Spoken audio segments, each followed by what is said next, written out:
Из глубин океана вечности, разрывая мрак и холод, над таежным безбрежным простором мчится светлый напев Аланхо, и сполохи северного сияния освещают могучее древо жизни, с которого срываются песни судьбы.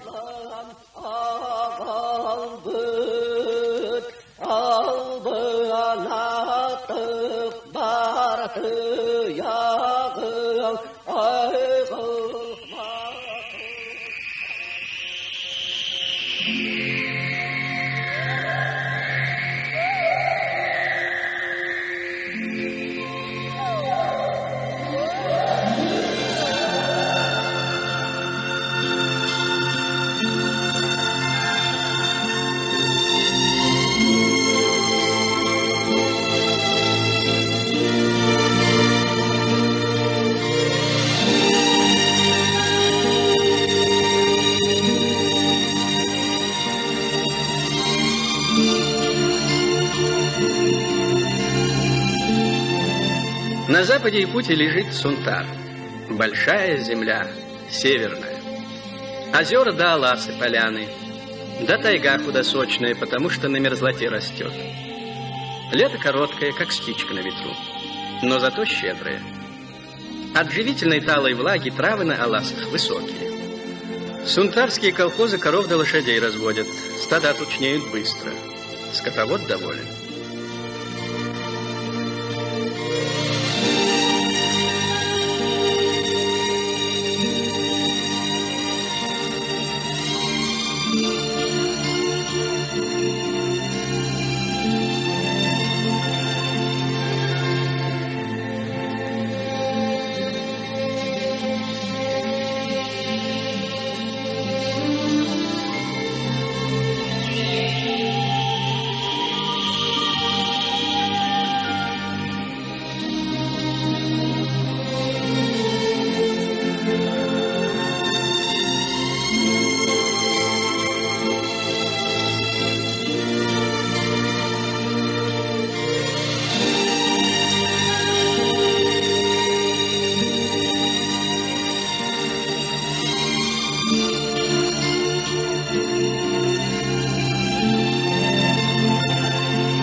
Суровая природа научит и скромному полевому цветку радоваться. У здешних людей душа на красоту чуткая. От дальних предков наследуют они устный якутский эпос Аланхо.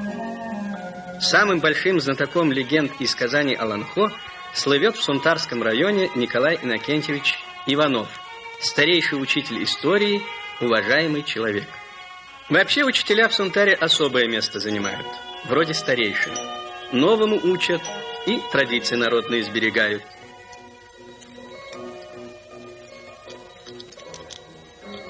Предполагает, что несколько веков назад якуты жили в теплых краях, но они не хотели воевать с другими племенами, проливать кровь людей, и решили покинуть свой теплый край, юг. Двинулись наши предки вниз по Лене и по Вилюю. Осваивать новые земли было нелегко. Якуты, жители теплых степей, должны были привыкнуть к долгой холодной зиме. В ледяной тайге искали они себе пропитание. Разные тяжелые болезни губили их. Изгнателям злого духа служили шаманы. Заклинанием лечили их. Якуты в отдельных аласах ставили ураса и юрту. Веками жили в таких домах Сахабалагана. Они держали коров и лошадей, охотились на белку, соболя, лису, лося и медведя. А раз в год собрались и все вместе на просторных аласах на овцах, пели песни навстречу лета. Несколько дней продолжались состязания аланхотутов или импровизированные сказания.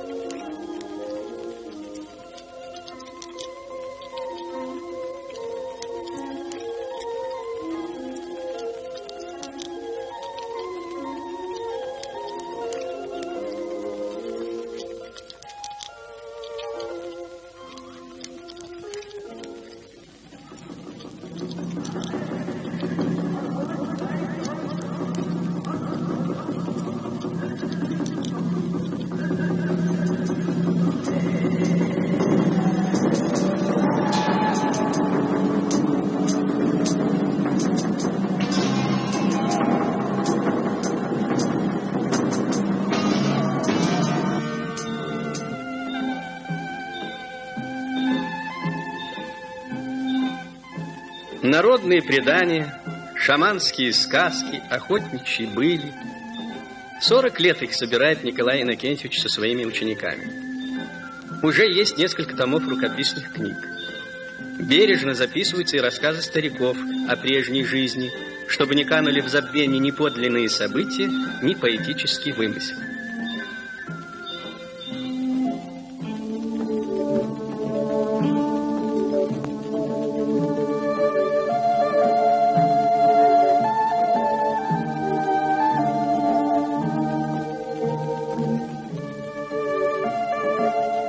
Старые якуты, кроме прочих духов, поклонялись и духу хозяину коновязи.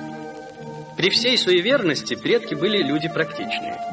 Поставят возле юрты резную фигуру, и помолиться можно, и коня привязать. Откочует потом семья, а коновязь стоит, никто ее не трогает. И духу уважение, и об искусном мастере память.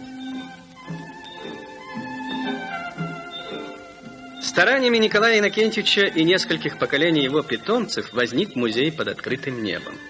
По рассказам бабушек и дедушек, по старинным рисункам восстановили амбар и сохо-балаган, зимнее жилище древнего якута. Понемногу собрали утварь, охотничье снаряжение, берестяную посуду.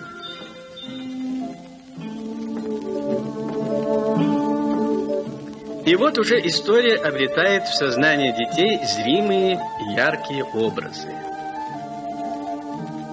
Старого не знать, как новое оценить.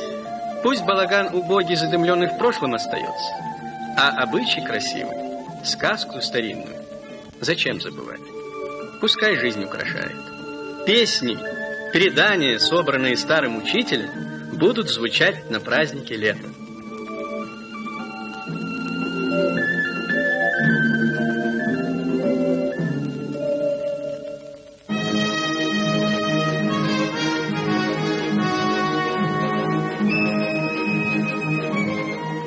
Песни пращуров древних являлись из вечности. С круч времен опускались могучие крылья преданий, отряхнувшие лохмотья угрюмых веков. Голос древности спорит с ветрами и громом, проникает в сердце Алан-Хасута, высекая в нем искру за искрой.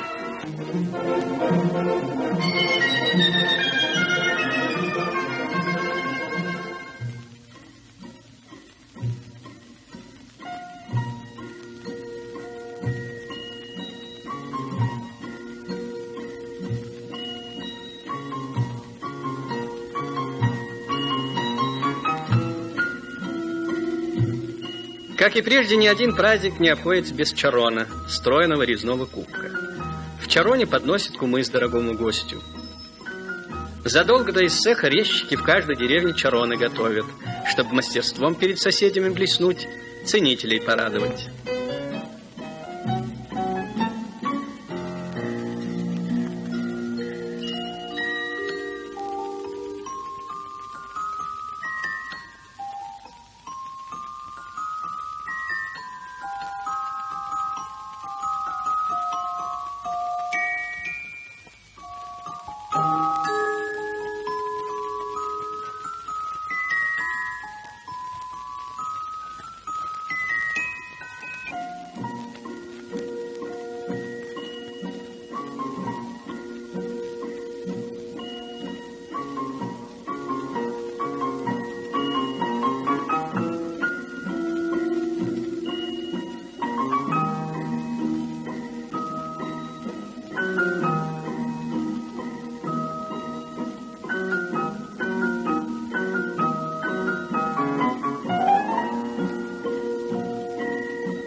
В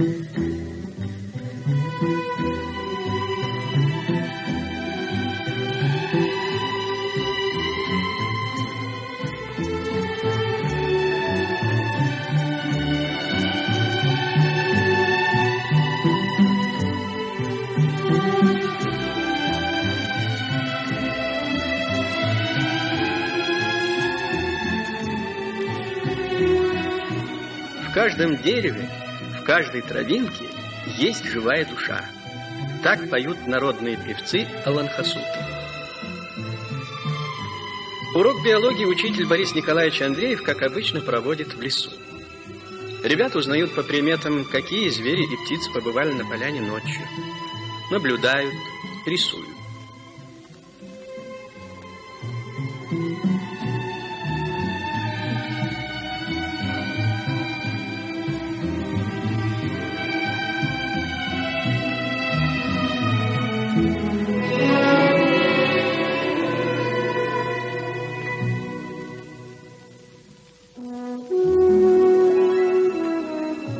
В каком учебнике прочтешь про то, как ночует под снегом тетерев или как Кополуха учит летать своего глухаренка?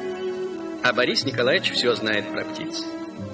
Любой сунтарский мальчишка с гордостью доложит вам, что Борис Николаевич написал целых 5 книг про птиц, и что их читают орнитологи всей страны.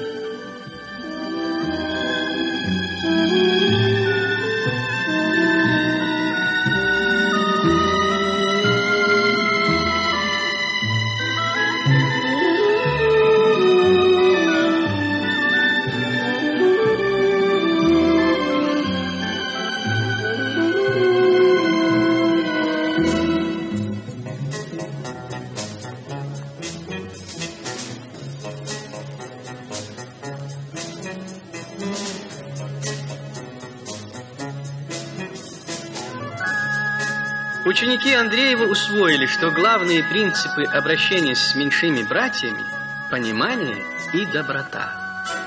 И у этих ребят даже самый нелюдимый зверь соболь не боится брать лакомство из рук и немало не смущается их присутствия.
В Сунтарский школьный музей приезжают ученые и студенты-биологи посмотреть на коллекцию Андреева.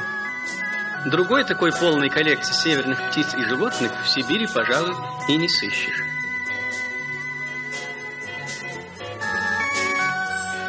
Впрочем, теперь в этой коллекции не только северная фауна. У сунтарских натуралистов обширные связи. Они ездят по всей стране, и их собрание пополняется экспонатами самыми экзотическими.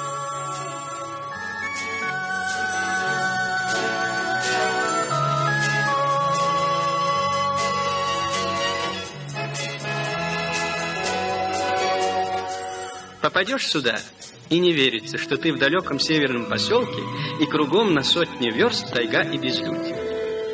И еще подумайте, как много может дать окружающим один деятельный, по-настоящему интеллигентный человек.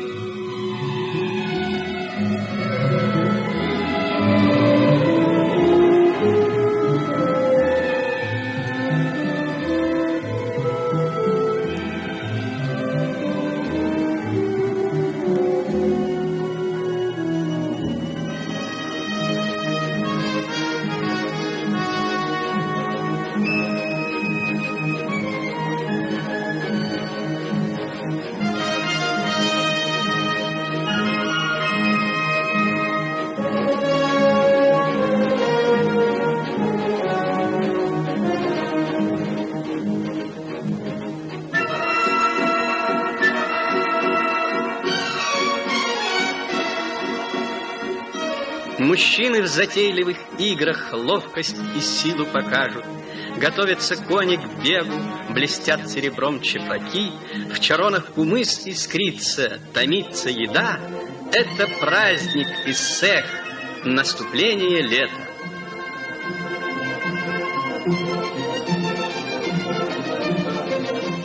Каждый колхоз, каждое предприятие на Иссехе выставляет свое угощение.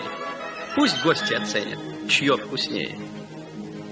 Иссех – это и фестиваль, и спартакиада, и конкурс народных умельцев.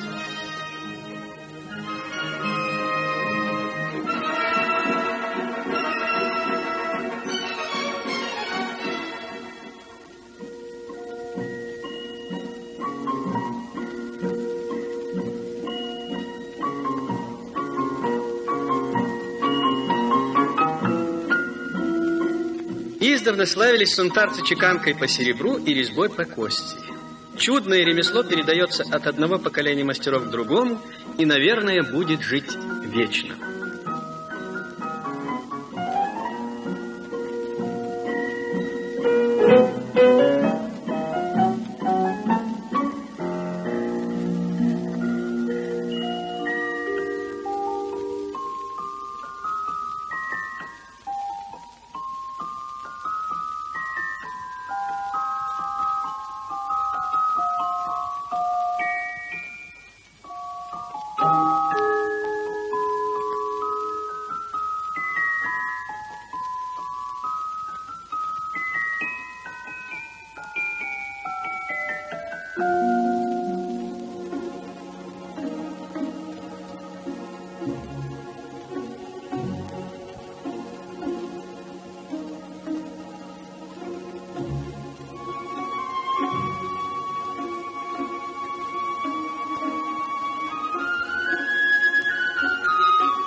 Исконным занятием якутов всегда были охота и скотоводство.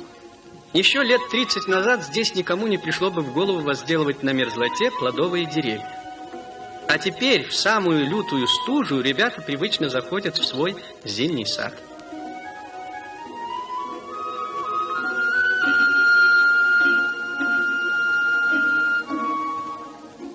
История с розариями и кактусами на вечной мерзлоте связана с именем школьного учителя Георгия Евдокимовича Бессонова, романтического мечтателя и упорного практика.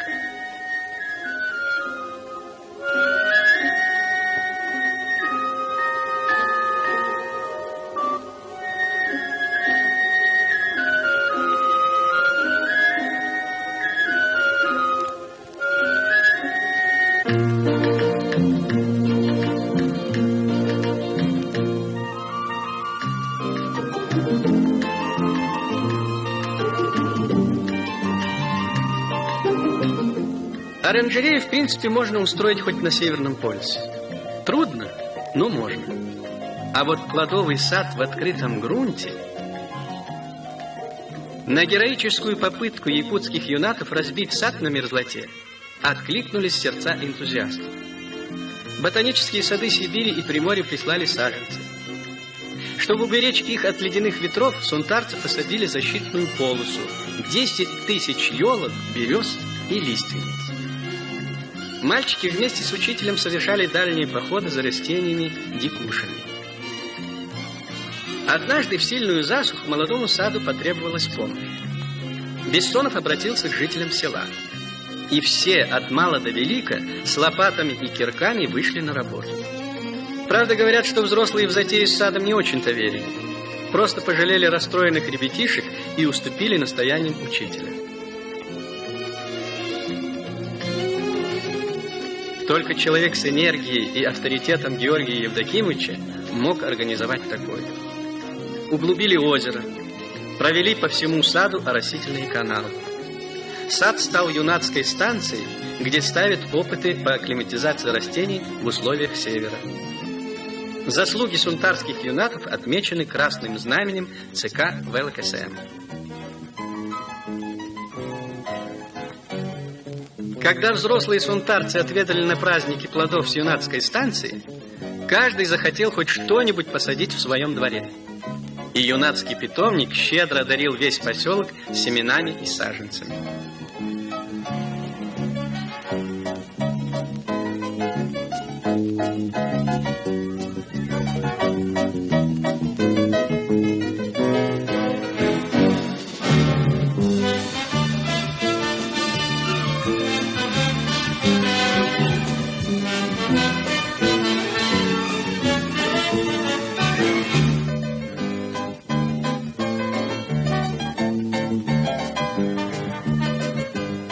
Повезло далекому Сунтару.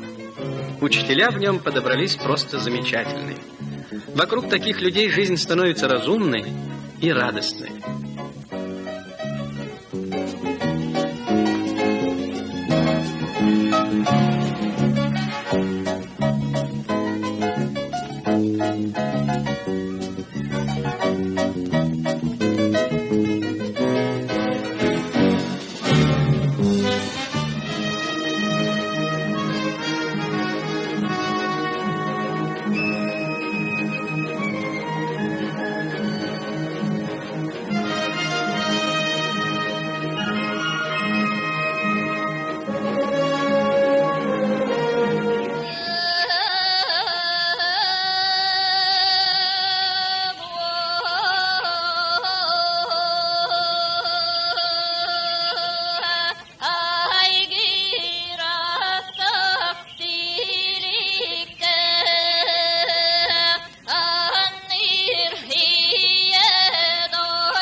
Так иссех начинался по древним обычаям предков.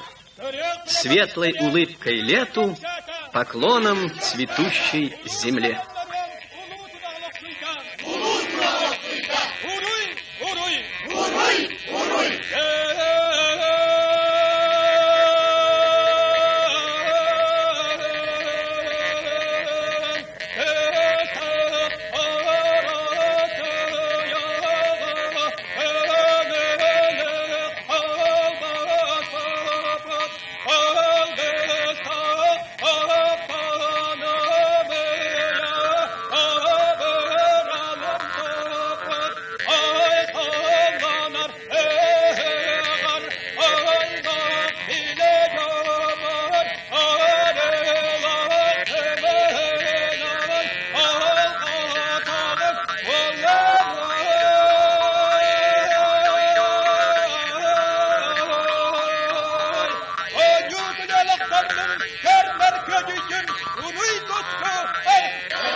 На Иссехе выплескивается природный артистизм сунтарцев. Строго говоря, здесь нет зрителей. Каждый выносит на летний праздник свою песню или сказку старинную, плоды земли, трудов своих, удаль и яркий национальный наряд.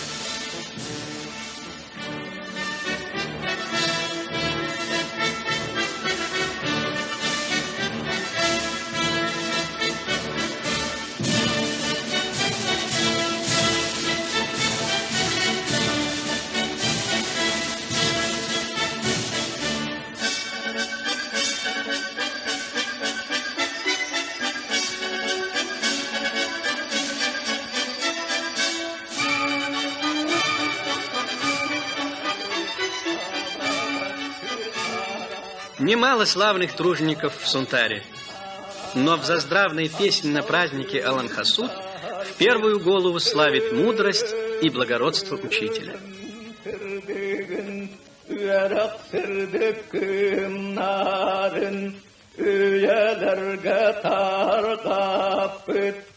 Певец в напевы вплетает лучи красоты и добра.